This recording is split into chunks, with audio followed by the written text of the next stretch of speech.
Hey everyone, this is Kevin the Entrepreneur, and I'm sorry the day really got away from me, so I know today's videos are late. In fact, many of you probably won't be seeing them until Monday.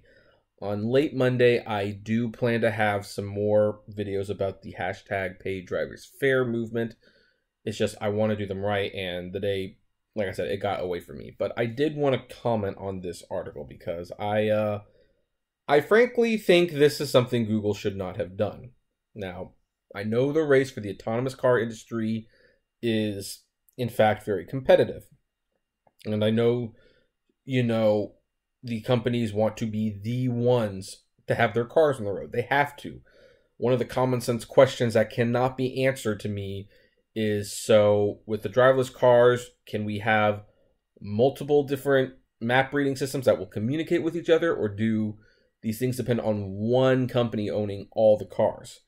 No one's really been able to answer that for me, and, so another reason to distrust them. But whether I trusted them or not, this was just a very poor thing to say, where, according to Forbes, just what went wrong with a self-driving Uber car that failed to avoid fatally hitting a pedestrian crossing a dark Tempe, Arizona street isn't yet known. But the head of Waymo is confident of this: his autonomous vehicles would have stopped in time. Quote, "What happened in Arizona obviously was a tragedy. It was terrible.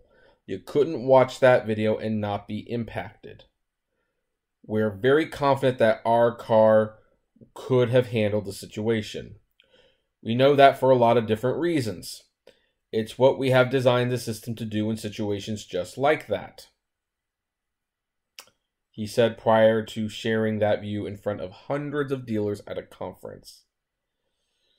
The accident was a bombshell for, actually, I'm going to pause for a second.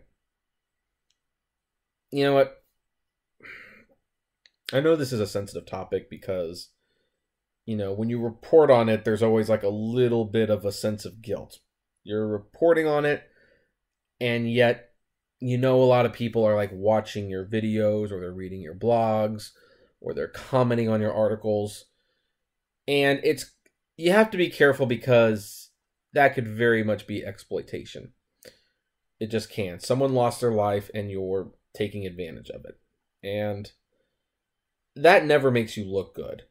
Now, people like me and other YouTubers and CNN can get away with that because it's news, it's a news story, people want to know, we've got to report it. But Waymo is not a news corporation. They are a business. They are a business who has a dog in this fight, so to speak.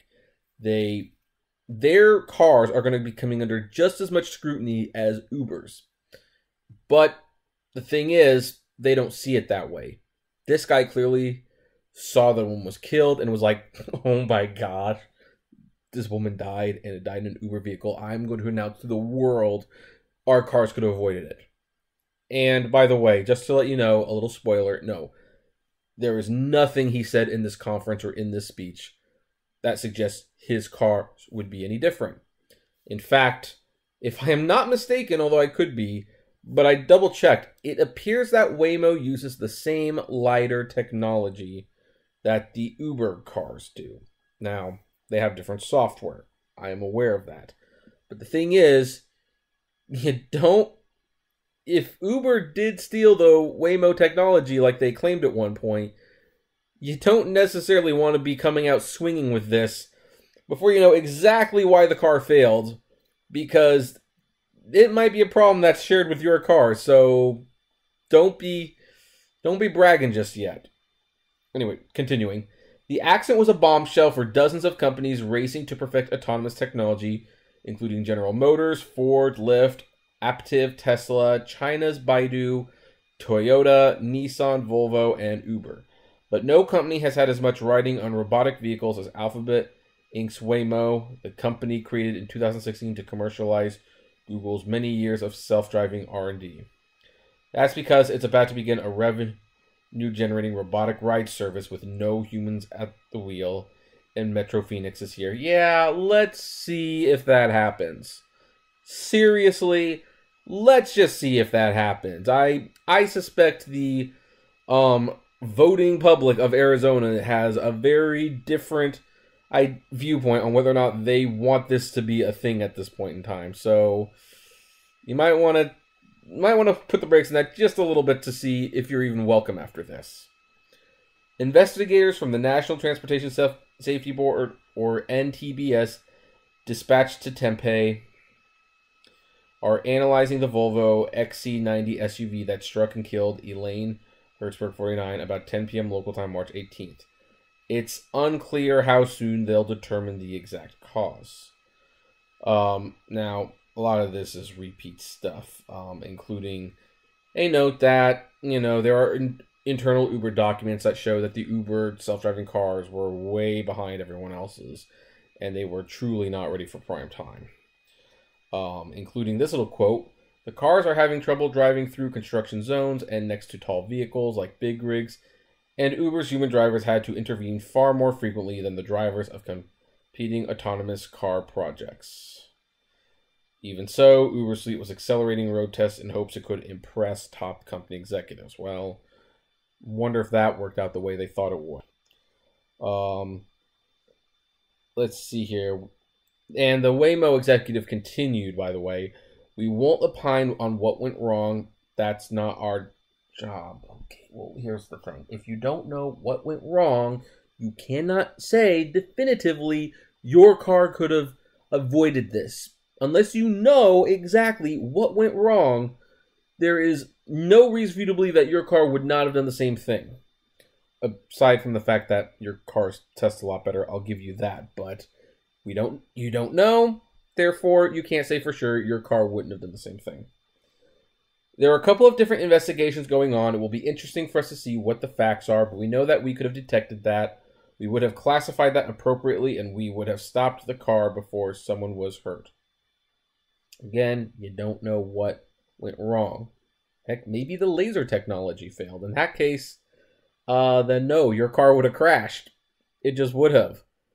That's a fact. But again, we don't know. So, and anyway, is there anything else here that's important?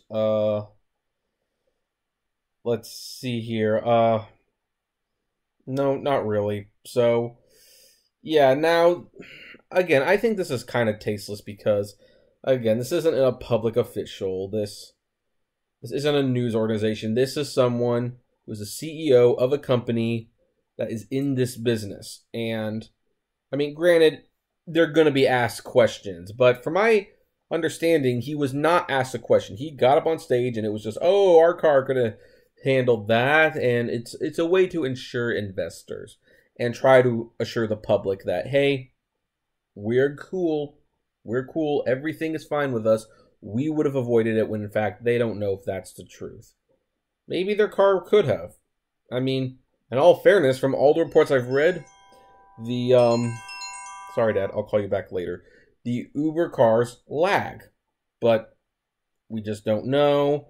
And until we do, nothing's going to, you can't say things like that. But I would like to know what you guys think. Do you agree, disagree? I would love to know. Comment below. Like, favorite, share, subscribe. And be back here on Monday. If it's already Monday, check back the channel later. I am going to be readdressing #PayDriversFair. In the meantime, flame responsibly. Have a good one.